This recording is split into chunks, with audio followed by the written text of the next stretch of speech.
பொதுவாவே தமிழ் இண்டஸ்ட்ரியில இருக்கிற ஆக்டரை அவங்களுக்கு சம்பந்தமே இல்லாத ஃபீல்டுக்கு கூப்பிட்டு பேச சொல்றது அஜித் சாருக்கு சுத்தமா பிடிக்காது. 2010ல கலைஞர் ஐயா முதலமைச்சரா இருந்த டைமிங்ல நேரு ஸ்டேடியம்ல ஒரு ஃபங்க்ஷன் கண்டக்ட் பண்ணிருந்தாங்க.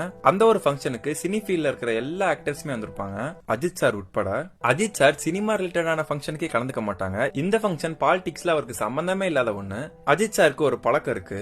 எனக்கு சில விஷயங்கள ஈடுபாடு இல்லைன்னு ஃப்ராங்கா சொல்லிடுவேன். இந்த மாதிரி எனக்கு இஷ்டம் இல்லைன்னு. ஐ மீன் சும்மா சுத்தி வளைச்செல்லாம் பேச தெரியாது எனக்கு.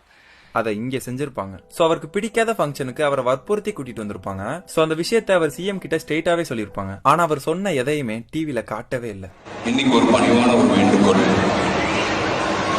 இனிமே sensitive issues, social issues industry தலையிட வேண்டாம் ஒரு அறிக்கை விடுங்க.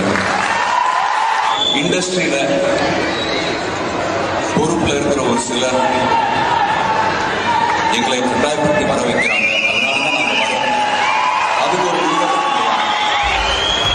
ஒரு சிலர் எல்லாரும் கலந்துக்கணும்னு சொல்லி நடிகர்கள் மிரட்டி வர வைக்கிறாங்க. அதுக்கு ஒரு முடிவு கட்டுங்க.